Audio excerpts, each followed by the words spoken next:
before we get on to the next video, I want to do a shameless plug of my merch. I've been doing merch for a little while now, but never really plugged it. So you can get some really cool stuff. If you follow the link in the description below, you can go to my merch site. They've got loads of stuff there. We've got t-shirts, we've got hoodies, we've got baseball caps. I mean, look at that one. You like that? You want one of them? You go to the merch site and get that. 6 different logos as well. So much to choose from, so much more than the stuff I just mentioned as well. All you do is follow the link in the description below and it takes you there. Only take you a second. Now on with the video. Hi guys, welcome to the show, Mr. Mark Cloer. How you doing, mate? Wonderful. How are you this morning? Yeah, good. Or afternoon where you are. Afternoon for me, obviously across the pond. How you doing in general, mate? You good? Yeah, I got no complaints. Life is good. Good. So, I mean, it might be a bit late to the party here, but this is an album that we probably would have got round to talking about anyway. Obviously, rest in peace, Ozzy. Let's just say that straight away. But me and you have got like a bit of a love for this album, haven't we? Before we get onto that, so this is a bit like a tribute to Ozzy because obviously he's a massive part of, the metal scene, the most important band as far as I'm concerned on the metal scene. They invented it. There's arguments that other bands invented it, but no one had that Sabbath sound, obviously, did they? So when we were talking before here, I don't. In my lifetime, and I know the social media is a thing now and it's mental when you hear about everything every second, but I've never known like an outpouring of love and tributes to a musician as much as there was Ozzy. Some really surprising ones as well.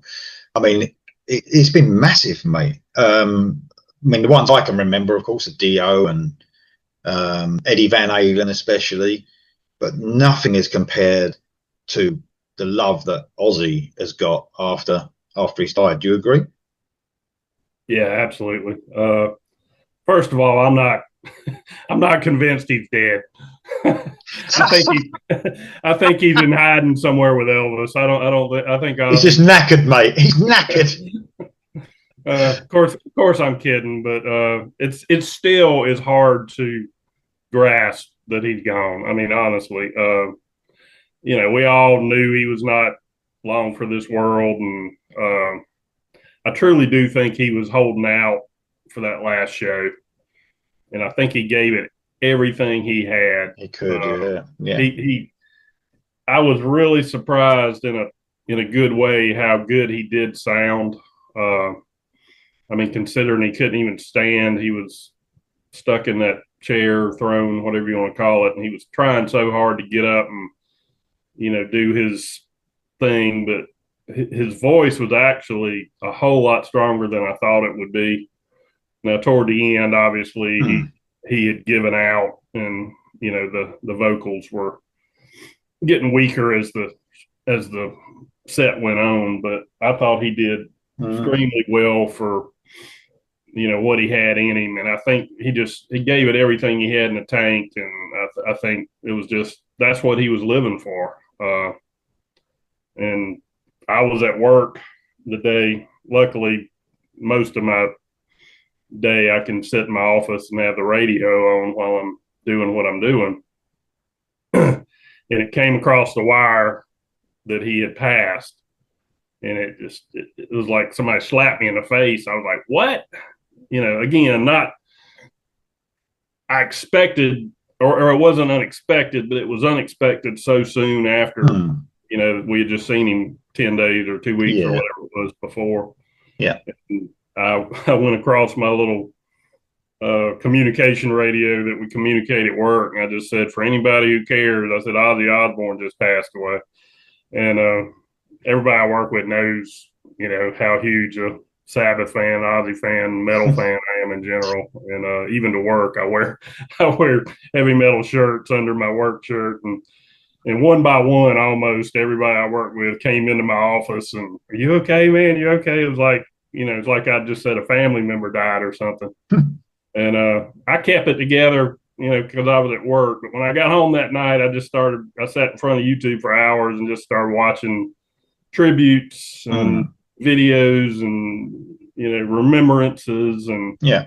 it eventually hit me that night, but it was, just such like you say, people that never you would have thought would have even known Mm. who Ozzy Osbourne was, giving Mm. tributes and honoring him. And it just shows how wide reaching his influence and Sabbath as a Yeah. whole were. Um, I'm convinced, the Osbournes TV show was Yeah. probably Part a of it. huge reason he was so well known. Yeah. Uh, Even outside that, I mean, just in the music world in general, people knew who he Agreed. was and respected who he was for what he had done. And for once, we spoke about this before, and when people die, it don't matter if they're the horriblest fucker ever, a musician especially, who everyone knows is an horrible bastard, but everyone comes out of the woodwork and they say what a lovely. But in actual fact, I think we can all agree, I think Ozzy was actually a really nice bloke. Do you know what I mean? And Yeah, yeah, yeah, he was probably like a bit nasty sometimes when he was like high on whatever he was on, yeah, but not knowing what the fuck he was doing. But in general, just a nice fucking geezer, really, isn't he? yeah. So, Yeah. He which seemed is to be just so down to earth. yeah, When he was off the stage, he was just a regular guy. Especially when you saw videos of him with his grandkids and playing with his dogs yeah. and his cats and everything. He was just a regular guy. Just happened to be Ozzy. I hope you don't mind me saying, I think both of us are in the camp where you know, me especially, like vocally, I never looked at Ozzy as a great vocalist, but one, he did with Sabbath, especially, Yeah, and metal in general, but also, even though vocally I don't think he was the strongest, those Sabbath songs, I don't think anyone could have done them. no, I mean, look, my favourite vocalist is Dio, you know, but he couldn't sing those Sabbath songs like Dio could, like Ozzy could. right, It was that certain tone and certain things that just fit that music perfectly. I yeah, mean, when I talk about my favourite Ozzy Sabbath song, I'm talking like probably Sabbath, Bloody Sabbath. No one could sing that right. like Ozzy could. So although he weren't my favourite vocalist, man, there's some respect there. In Yeah, general. I think people have a tendency to sometimes confuse great singers, great vocalists with great frontmen. Exactly. There is a difference. I mean, you can be both. I mean, Dio is a great singer and a great frontman. Bruce Dickinson was a great singer and a great frontman. But Ozzy's legend, I think, was really built around his showmanship and his just being a crazy bastard on stage. Yeah. Uh, I don't think he would have ever been a candidate for the Mount Rushmore of Great great vocalist. great voices. But that said, exactly what you just said, especially that early Sabbath stuff, his voice was what that music called for. There was nobody that could have. I was listening. I mean, obviously, I listen to Sabbath all the time anyway. But after he died, I just pulled out some albums I hadn't listened to in a while. And one that came to mind was "A National Acrobat." I always loved that song Mm. anyway. I was listening to that, and I was like, "There is nobody on the planet that could have Mm. delivered that song like Ozzy Osbourne." Uh, like you said, Dio, great singer, but when he was doing the Ozzy stuff, it was like, meh, Yeah. okay, but I'd really rather hear Ozzy do. Even Tony Martin, who's my favorite, great singer, but nobody could match that banshee wail. I've heard No. it described of Ozzy's voice. He just when he immersed himself into some of those songs, he sounded absolutely tortured, and I mean that in a good way. Yeah. I mean that's what those songs called for. He had a way of making them come to life, and even into his solo career. I mean, I don't think he was ever what I would call a phone book singer. One of those guys that could sing the phone book and sound No. great, but for the music that he did in Oh Sabbath and yeah. his solo career, he was perfect. And unmistakable. You don't matter, unmistakable. a new song could come on, never heard it before. Fucking hell, that's Ozzy. I mean, there's a Yeah, few singers like that in there. Klaus Meine, sorry, from Scorpions. There's a few that you could say, you don't need to hear the new, you know exactly who it is as soon as they come yeah, on. And he's yeah. one of them. So anyway, the ultimate sin. So like I said, this is not many people's favourite album. I don't think it's your favourite album, mate, but it is mine, of Ozzy. And I've just got to say before, I think you're going to give a quick rundown on some details of it, but just to let everyone know who's watching this, I totally get now nostalgia. I totally get it. Let's just because this is my favourite Ozzy album. And I think it's all a moment in time for me. It's the best year in metal, by the way, 1986, right? Um, and I just love this album. For me, it's my favourite album, but I can see the weaknesses of it as well. Do you know what I mean? I could totally see why it's not everyone's favourite album.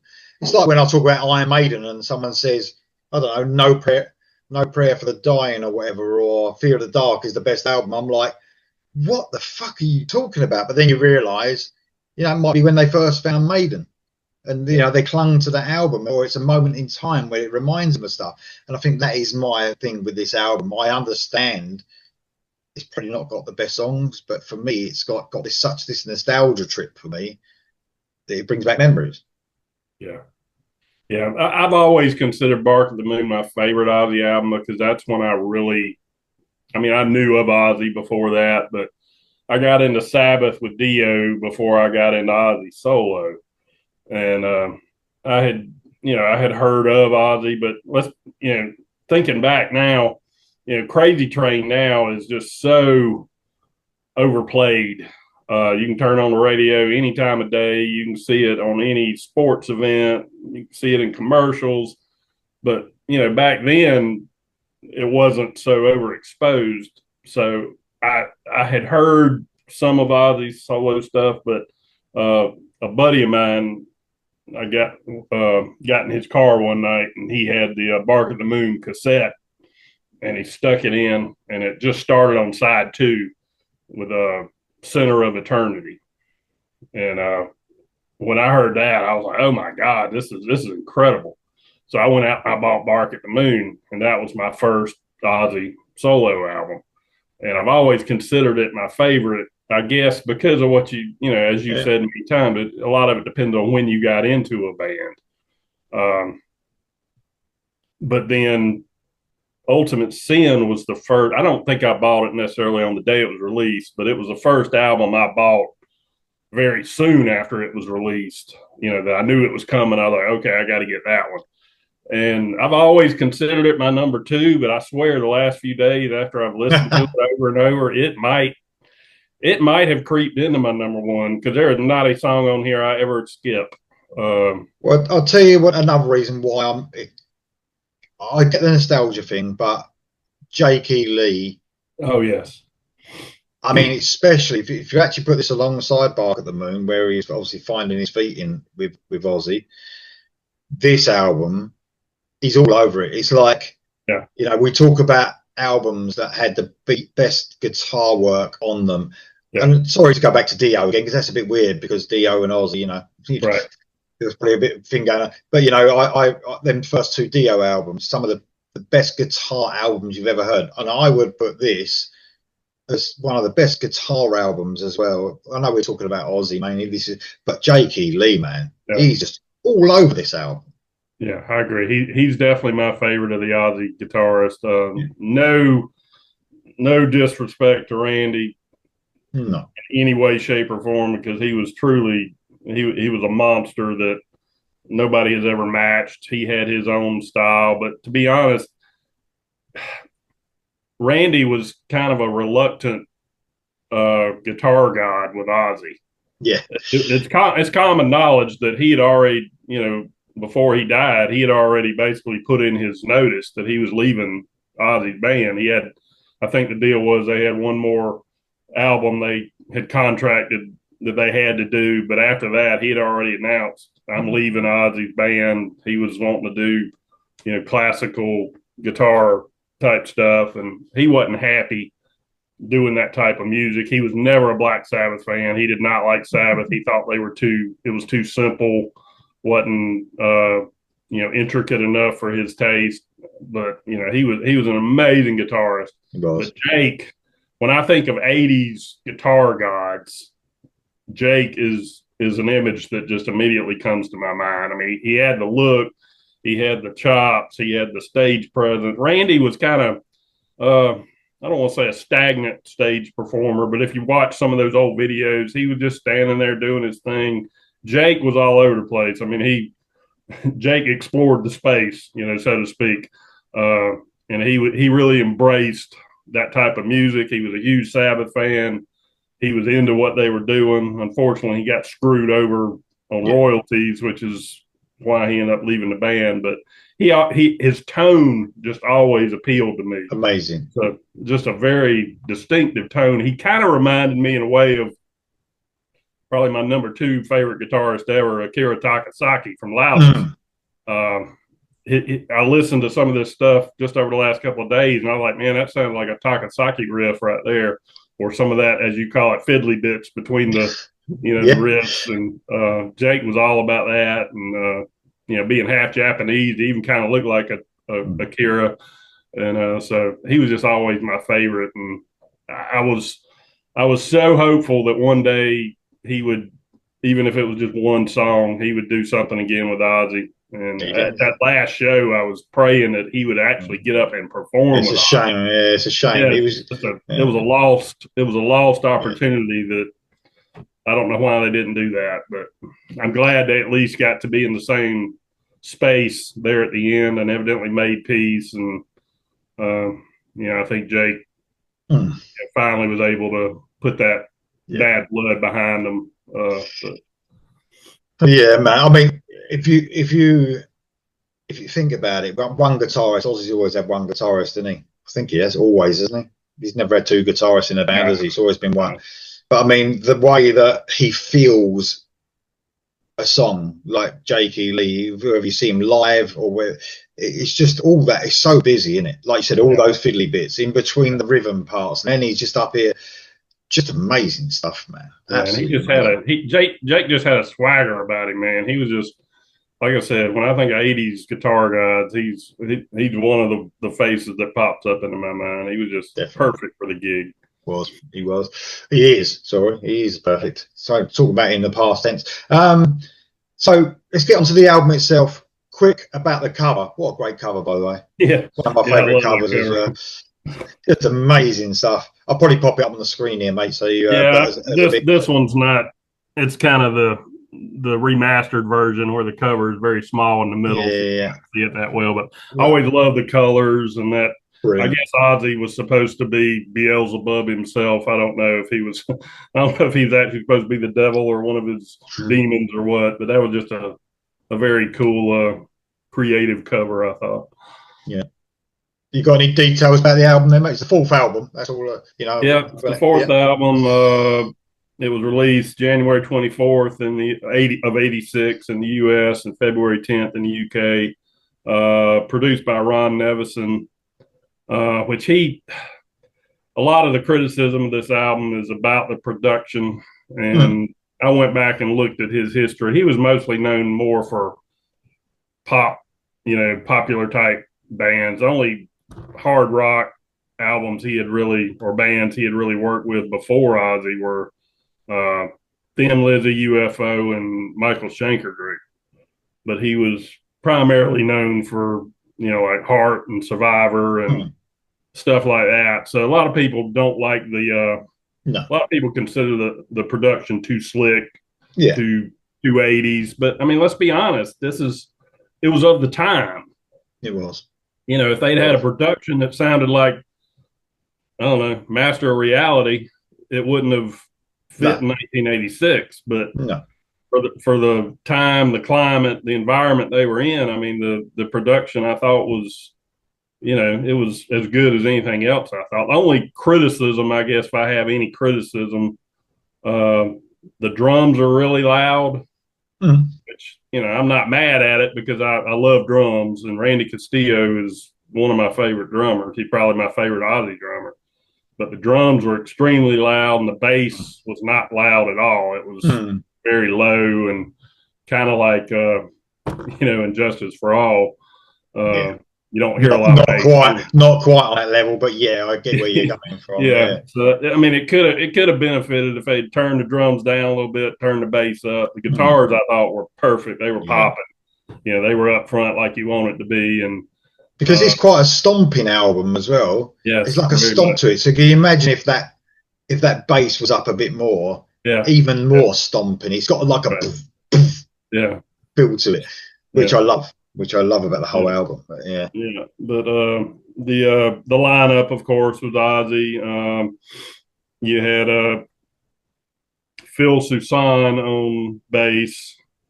You had Jake, obviously, and Randy Castillo, and they had a lot of people that came and went during this time. They had several people on bass before they finally settled on Soussan. They had Bob Daisley, of course. He was there. He wrote all the lyrics or most of the lyrics, which we'll get to. And then for a while, he had Greg Chason from Badlands on bass for a while. He had Neil Murray actually helped out for a little while.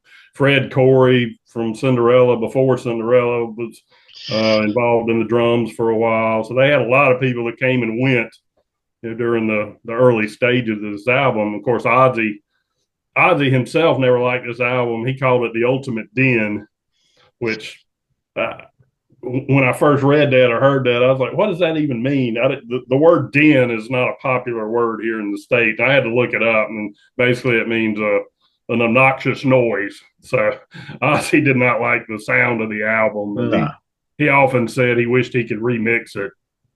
And maybe it would have been neat to hear a remix version of it. But Ozzy was in and out of rehab around this time, and maybe his input wasn't as much as it should have been, which could be why he didn't like the album. But and I've heard people say, I watched a review of somebody else, and he talked about Ozzy's vocal performance on this album. He said he was too monotone.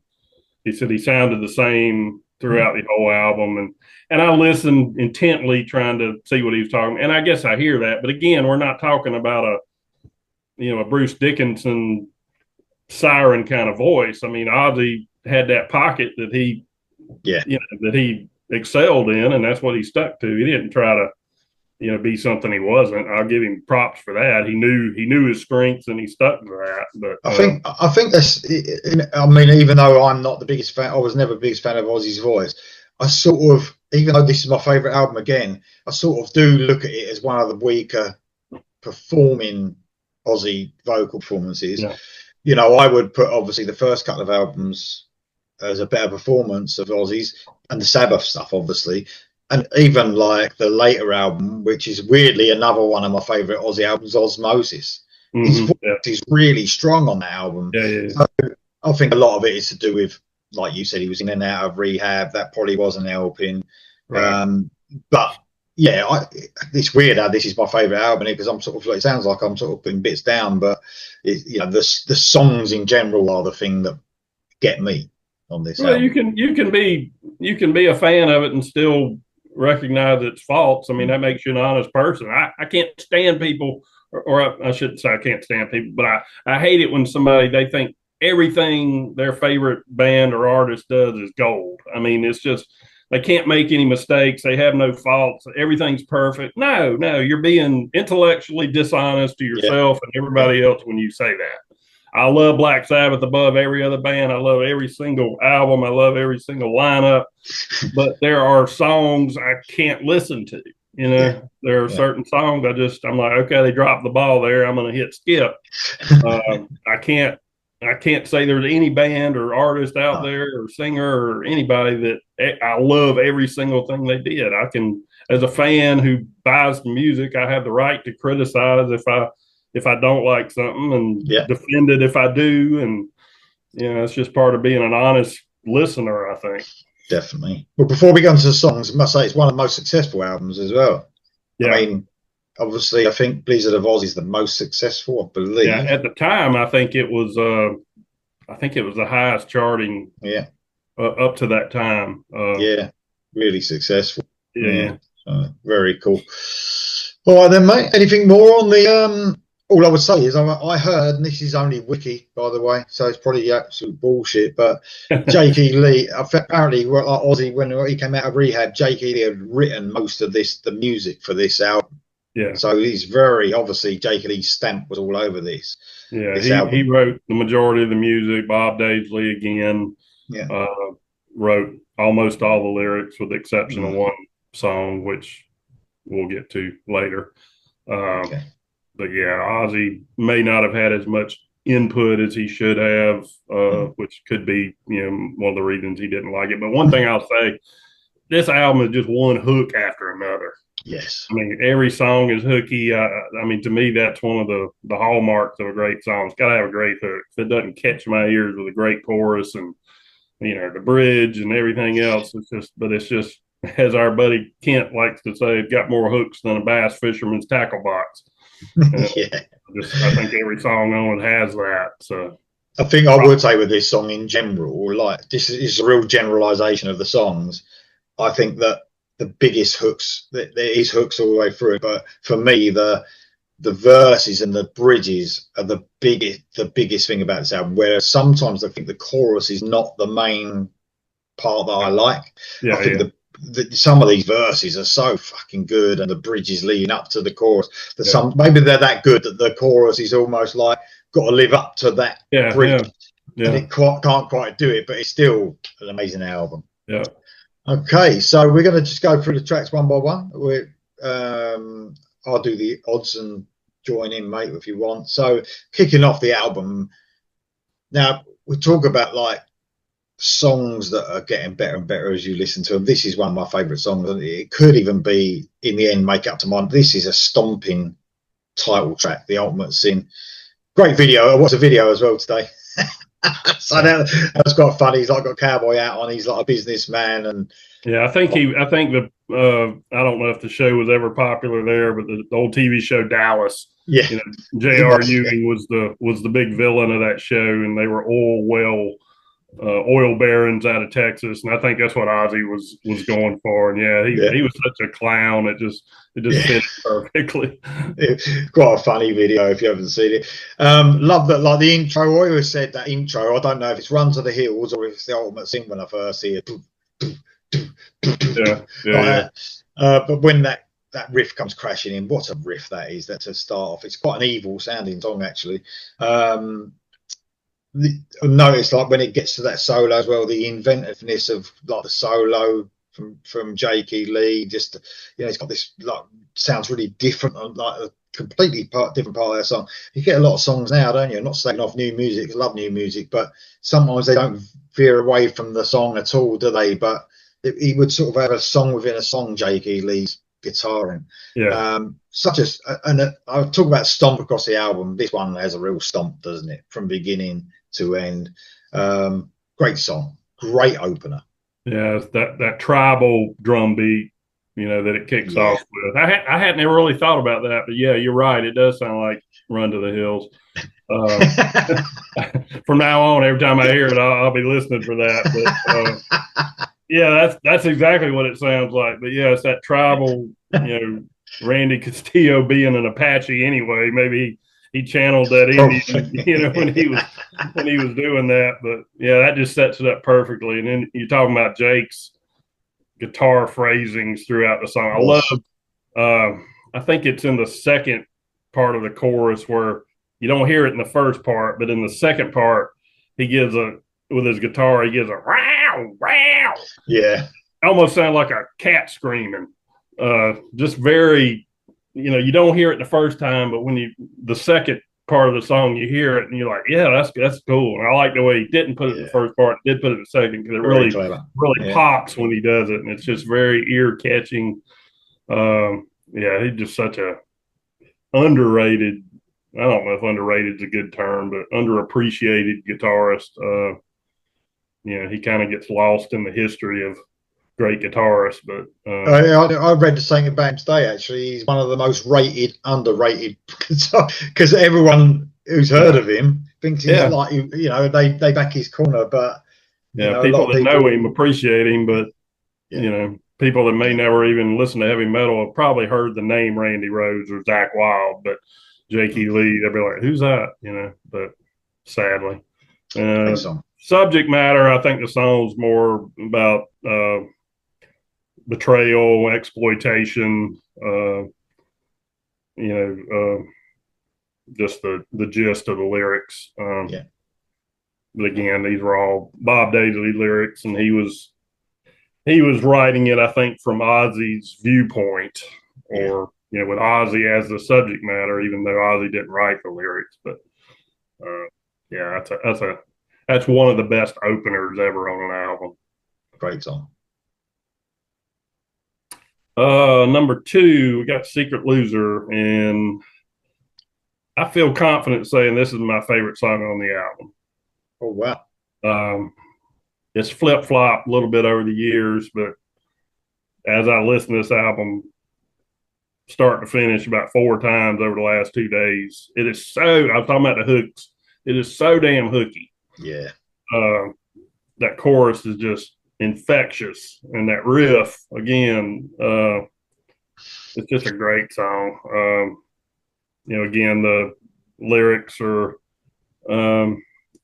again, I guess, about Ozzy's addictions and demons that maybe he tried to hide to the world, but he was dealing with the whole time, especially during this period of his life. He was going through a lot, and I forgot to mention earlier, this is the first time I saw Ozzy live. I saw him on this tour. I meant to dig out my ticket stub, but I forgot about it. But Queensryche was the opener for Rage for Order, which we talked about that before. mm, But yeah, this was my first experience seeing Ozzy live, and it was a great show. But I vividly remember he was bloated, and mm. he looked like a woman in drag because he had all that sequin. He had He the blue had, sequins on the. yeah, he had the big hair, the big '80s hair, and that, of course they all did. I remember Jake's hair looked like a damn lion's mane. I mean, it was just you saw his hair when you couldn't see anything else. He just had it teased up so much on the stage. And we didn't have the best tickets or the best seats in the house, but I mean, you could still, if you didn't see nothing else, you saw the hair. But yeah, it wasn't Ozzy's best time as far as his physical Mm. ability, I guess we would say, but he still put on a good show. He was probably shit faced the whole time, but from what I remember, he sounded good and he put on a great show. Yeah, I mean, man, that song "Secret Loser," yeah, you're right. Probably one of the catchiest songs, and another one that sort of seems to work its way up of my favourites as time goes on. So it's Yeah, yeah. brilliant, brilliant As song. as of today, I think it's my favorite. But there's actually two others that Yeah. are in competition. But yeah, as of today, that's my favorite. The next one, Never Know Why. Probably not one of my favourites. I think it's the chorus on this that Yeah, doesn't grab me, but the I rest of agree the with that. song, I think that there's some really great guitar work again. By the way, it's almost a dark sort of edge to it, even though the song at other times doesn't sound it. The intro is brilliant, and a great riff to actually start the song as it goes on. Love the verses. I think the verses are amazing. Sort of the galloping guitar riff going on, and even like Ozzy's, the vocal melodies, the way he sings, very catchy as well in the verses. But the chorus, yeah, not the worst in the album, but also not the best chorus. Great solo again, but not the most memorable solo either by Jake. Sometimes he does really memorable parts. This is more of like a shred, if you like. But Right. yeah, I never liked the chorus. Well, Never. it's kind of a weak chorus, Yeah. and you think about it. Uh, Dio had the song "We Rock," Mm. and then just few years later, Ozzy, he didn't call the song "We Rock," but I mean, you would think that would be the title because That's the chorus. We rock, rock, rock. Rock, rock. You know, and you kind of wonder if Bob Daisley nicked that from Dio. I don't know if it was intentional, or I don't know if Bob Daisley sat around and listened to Dio albums, but it was kind of a cheap grab from a popular Dio song. But yeah, I agree. The chorus could have been better. Could have been uh, expanded or improved in some way. But still a good song. I don't Yeah. skip it. I still No. love the song. I love that riff. Again, the lyrics are, I think, about stereotyping metalheads and misunderstanding, what metalheads are. And basically the song is like a rallying cry, There's for plenty of men. them back. There's plenty of them in the 80s, mate. Weren't there? Plenty of those subject matters on there. Yeah, yeah. But it's basically, we're metalheads and we're going to be metalheads to the day we die and we rock, get over it or fuck off, one or the other. When it was simple, mate. When it was Yeah. simple. Okay, track 4. Thank God for the bomb. There's no questioning what the lyrics are about on this one. Very straightforward, but I thought very creative. I vividly remember when I first read probably before I even heard it, when I was looking at the tracks on the album, I just remember thinking, thank God for the bomb. What does that even mean? But it's so poignant. Even today, it's funny how some of these songs written so long ago are very valid today. If the threat of using force is what keeps us from annihilating each other, then thank God for it. That's basically what the song is saying. The song's not glorifying the potential end of the world, but it's basically a warning or just a statement that, if that bomb over there in the corner is, what's keeping the peace, thank God for it. So Trouble is nowadays, there's probably more nutters that don't give a fuck when they do yeah. it. That's the problem. Yeah, you're right. We won't get into politics here. We won't. We definitely won't. No, but we don't want to alienate anybody. But yeah. But just as a song, I love it's kind of it's a serious song, but it's got that lighthearted, like nuke ya. That's I always like that. That just he's making a very serious statement, but he injects that little bit of humor in there. But yeah, again, it's just a good fast paced, galloping type song that, yeah, I I always like don't, that. I don't mind this song. It's definitely not one of my favourites, but it almost like I think you hear probably Ozzy at his not his worst, but when especially on the chorus there, thank God for the bomb. It's almost like he does sound a little bit monotone there. And I Yeah. think, sometimes I really love the sound of, not really love his voice, but sometimes I think he sounds a lot stronger than others. Sometimes when he hangs notes out, it don't do him no favours. Do you know what I mean? Yeah. But yeah, quite an interesting song for sure. Definitely not the worst songs of the album, but not my favourite sort of thing. Yeah. I suppose that can sort of be said about the next track as well, which is Never, track 5. I think this is okay. It's not, when it comes to the guitar work, again, it's pretty jaw dropping, especially on this song, which is, even though it's not one of my favourites, I think the guitar work is amazing. I think I like it better than I did back then. It's almost like a deep cut, I suppose. Yeah. Yeah, it is. It's not it's not a single, it's not something that stands out. But like, if you listen to this as a guitar song, it's pretty amazing. And definitely on the lower end of my favourite tracks, I suppose. Again, a stomp though, Right. which is like a theme throughout this album, is there. What do you reckon of this one then, mate? Yeah, Never. I'm exactly the same way. If I had to if I had to rank them, which I've never really ranked these songs, but if I had to rank them and had to tell you which is my least favorite of the album, it's probably it. Not to say it's a bad song or that I don't like it, because I do like it. This would be on a lot of other albums. This might be the strongest song on a lot of other later Ozzy albums, to be Mm. honest. But on this particular album, where all the songs were so hooky and Mm. catchy, I It don't is know. the least. It is the least hookiest. I think. I think Yeah, that's what it yeah, is. It maybe stands. maybe just a little bit underdeveloped. Yeah. And again, that may be because of Ozzy not being 100% as far as Mm. participation. And something I meant to mention earlier, we talk about Ozzy's vocal limitations and the fact that he didn't write a whole lot of lyrics. He did write some lyrics, but he was a master at melody. Yeah. Uh, I think even in Sabbath, Tony wrote all the riffs, all the or majority of the music. Geezer had some input. Geezer wrote almost all the lyrics.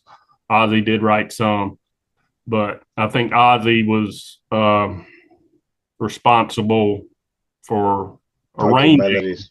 a Yeah. lot of that as far as melodies, and he doesn't get enough credit for that. We sometimes talk about his weaknesses, maybe, but a lot of times he doesn't get credit for what he did do, what he did contribute, and maybe this is one of them that if he'd had more involvement, he may have, been able to spruce it up a little bit. But just the fact that he was not 100% at the time, and yeah, I kind of get the feeling that he just said, "Yeah, you guys work it out, and I'll just come in and sing it." Yeah. Kind of seems like the way maybe it went on this album, but Yeah. yeah, again, not a bad song, just my least favorite of this Yeah. particular album. Well, next one ain't bad, is it? No, Lightning Strikes. That one was pretty sure that was a single. Uh, It was. It was. I watched the yeah, video again yeah, that's today. the one where he had had him kind of acting like King Kong, I think, in the video, if I remember correctly. I hadn't seen it in a while, but yeah, that was a great catchy song. There's a lot of rocking on this album, as far as the lyrics. Uh, Yeah. Yeah. um, but again, subject matter, just the unapologetic keeping of the faith of the rock and roll lifestyle. There's not a lot of deep meaning here. It's just kind of in your face. Again, we rock, and this is what we do here. But such a catchy song. Oh Again, yeah. just great guitar work by Jake. I can't fault anything Jake did on this album. This almost to me is like an answer to Rock and Roll Rebel.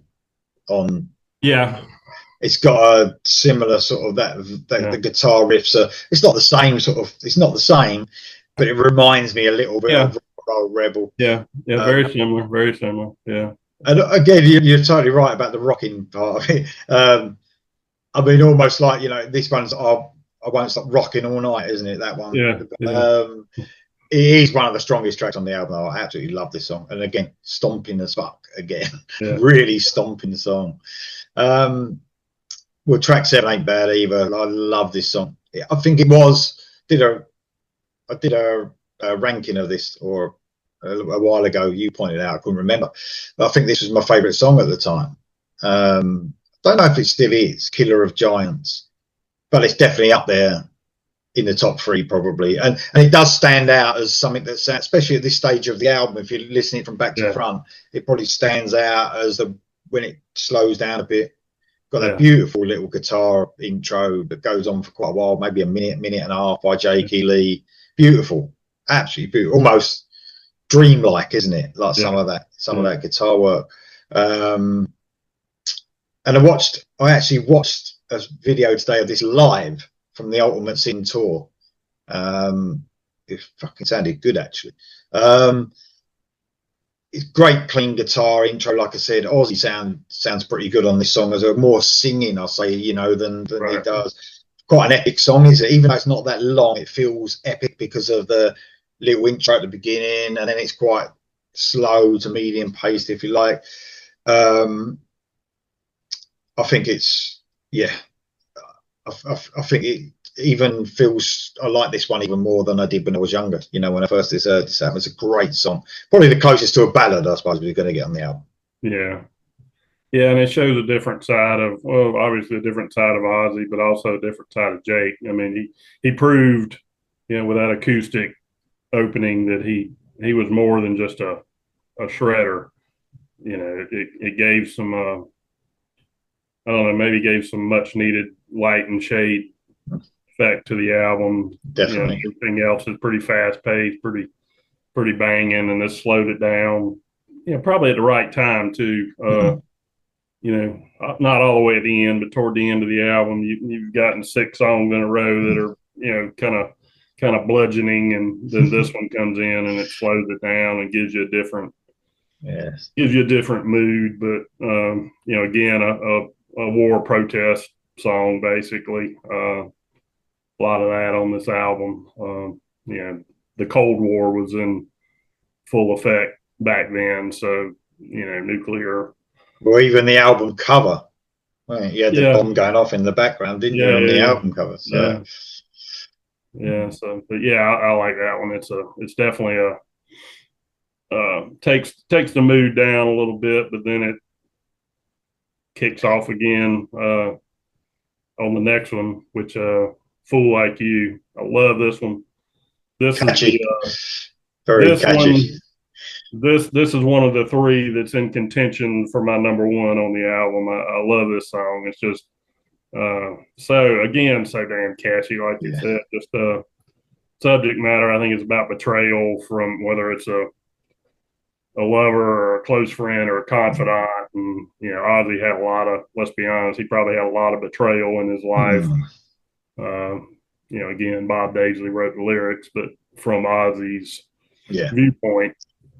And yeah, this one I thought would have been a great. I don't think it was released as a single, but I thought it would have been a great single. Mm. Um, like I said, that's one of my top three. I hadn't No. quite ranked them officially, but No. love that one.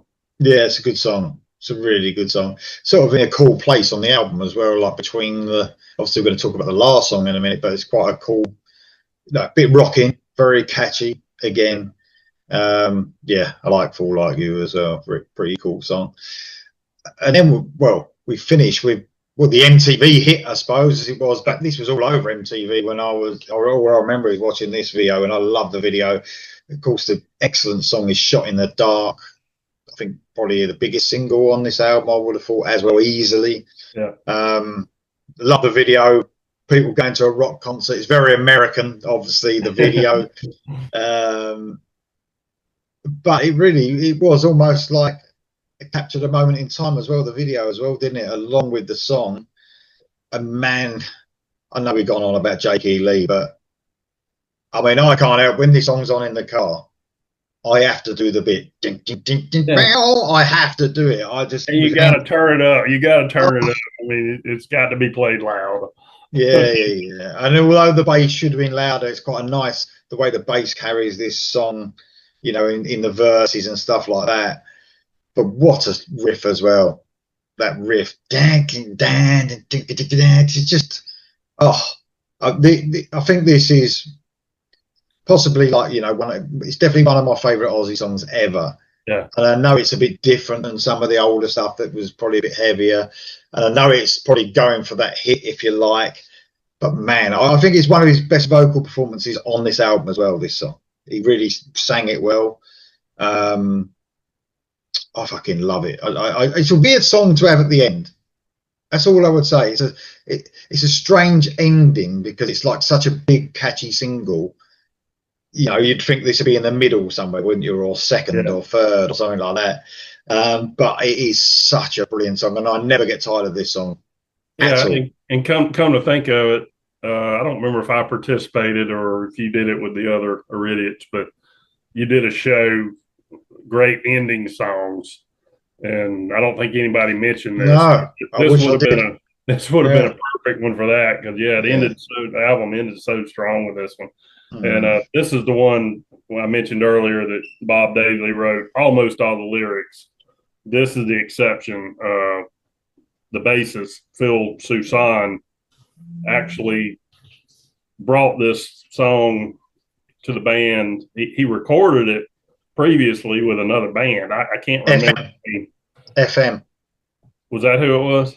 Yeah, I've heard the original. Well, I'm taking it. I didn't know Bob Daisy that was with FM or was writing for them, but I've heard the original song. Yeah, I've heard it. Anyway, it was very different. Yeah, it is. Yeah. You know, the lyrics were the chorus was basically the same, but in a different structure. But I remember when I first clicked on it and I started listening to it, I'm like, that doesn't sound like the same song. But then when it gets to the chorus, you're like, okay, maybe it was just the chorus that they nicked.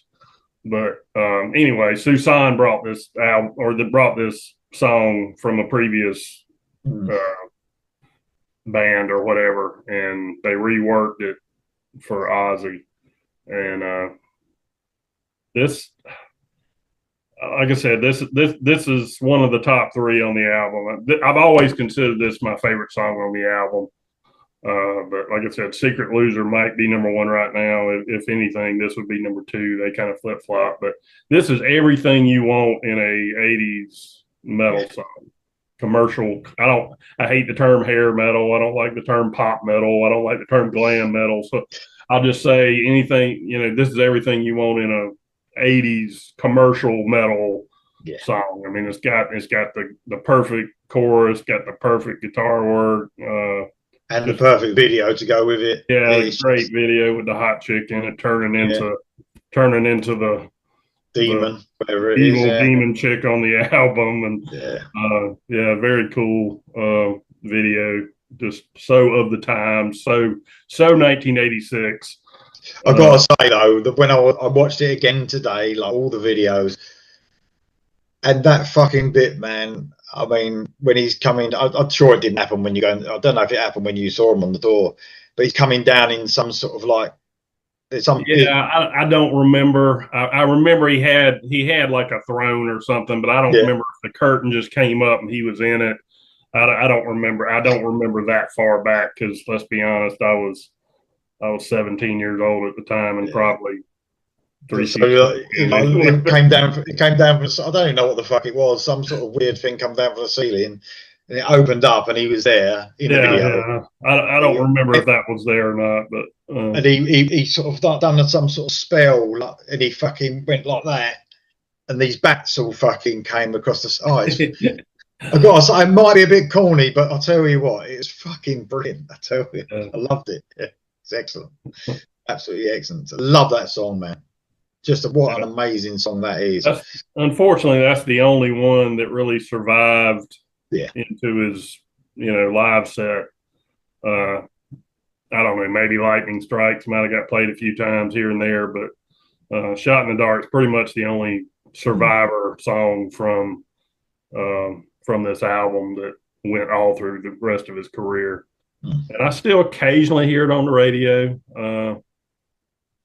I've mentioned to you, but we've got a local Ozzy tribute band called Flying High Again. They're amazing, but I go see them every time they play around the general area when I can go, and they really do this stuff justice. But when they play Shot in the Dark, I mean, the crowd just erupts. It's kind of like Crazy Train. Everybody knows Crazy Train. The same thing with Shot in the Dark. When they start playing that, I mean, everybody knows that song. So it's one of the great songs from his career. Just man, I'm just thinking of the video now. It's brilliant. All the fucking studded wristbands on and fucking Oh, superb! Absolutely superb. I wish I had a time machine where we could go back. Oh, mate, yeah. It really. I mean, I know a lot of it's nostalgia, but man, wasn't it great? It was absolutely fantastic, wasn't it? And so saying that might be one of the reasons. It was the best decade to grow up in. I don't care what anybody says. Yeah, and I know people 10 years older than us will say the 70s was the best decade, but I don't know. You can't argue that the rest of it was as good. You can't. You surely can't. Only our opinions, though, of course. What a brilliant album, though, mate, to catch up on. It's great to talk about Ozzy as well after a few weeks. He's going to be a massive loss, and obviously, I must admit I wasn't a massive fan of the last few albums he brought out, but the Yeah, overall effect that he's had on right. the metal scene is just amazing. It really is. Yeah, there'll never be another one like him. That's for sure. They won't. But his influence will, and Sabbath in general, I don't want to give him, all the credit when it came to the Sabbath material, because a lot of times it pisses me off when somebody will play they'll play Paranoid or they'll play War Pig, and they'll be like, yeah, that's a great Ozzy song. Ozzy sang it, yeah, but that is Black fucking Sabbath. That is not an Ozzy solo song. Get it right. You got to Yeah. give credit to to Iommi Ward and Butler too. Oh fuck yeah. Not just Ozzy. He wasn't he was the face. He was the voice that delivered it. But yeah, I'm not taking anything away from him. But yeah, Sabbath in general, just they literally changed the world of music. Yeah, they did. I found, this is totally unrelated, but just yesterday, I found a cover of Changes done by a country singer in 1973. His name was Billy Walker. Never heard of him. I don't do country music at all, but just surfing YouTube, I clicked on this thing. Changes by Black Sabbath came out in 1972 on Volume 4. A year later, a country singer recorded that song. And it's the same song. It's countrified, but it's amazing. That's got to be one of the earliest Black Mm. Sabbath covers.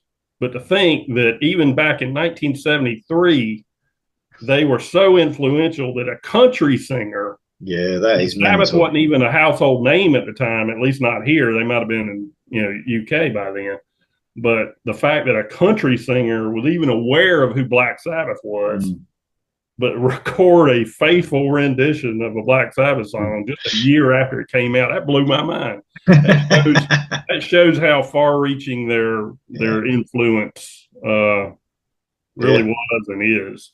yeah, But definitely. yeah, just they literally changed the world of music. They did. They did. Well, rest in peace, Ozzy. Um, amazing, amazing what he's given metal, obviously, and through Sabbath, then Ozzy Osbourne band. So amazing stuff. Um, comments down below, guys. What do you think of the Ultimate Sin? Do you think it's like a lot of people think one of the weaker albums? Take away maybe the production issues that Ozzy had with it. What do you think of it song by song? And Jakey Lee, obviously. Yeah, we're talking about the album itself. It's not all about Ozzy. It's about the everything about the album. So, what do you think of Jakey Lee when it comes to the guitarists that Ozzy's had? Well, they've all been fucking great, haven't they? To tell Yeah, you the truth. amazing. So, yeah. Thank you very much, mate. Been brilliant talking about Ozzy and the Ultimate Sin. Yeah, I'll see you soon. Yeah. absolutely. Go get back. Yeah. I'm gonna change it up just in memory of Ozzy. I'm gonna do this for Yes. today. Oh, of course. Yeah, there for the fun now. God bless you, Cheers, Ozzy. then.